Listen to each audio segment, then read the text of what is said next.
My name is Rick Shlosser. I'm a musician, I'm a drummer. When I had first moved from San Francisco down to Los Angeles, I met some studio owners, the Robb brothers, Dee and Bruce and Joe. The next thing I know, Dee is calling me and saying, "Hey, what are you doing today?" Tom Dowd's in town and Rod Stewart, he's producing Rod Stewart, and they're looking for a drummer. Called up my cartage, they set my drums up, went in, met Tom, met Rod, and we did Tonight's the Night as the first song. It was a great band. Boy, he couldn't have been nicer to me. He was gracious, totally approachable. Our friendship kind of changed when he asked me to play in his band, and I had to turn him down.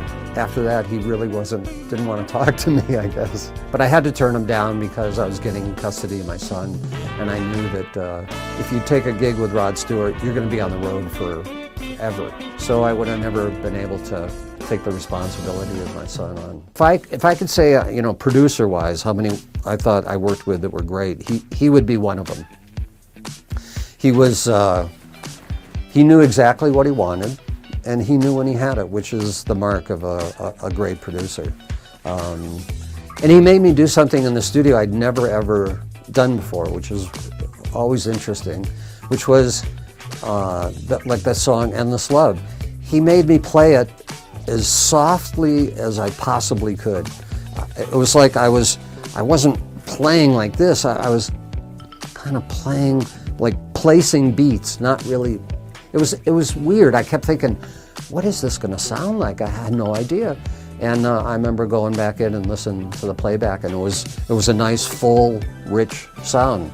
So that kind of taught me something about the dynamics of playing.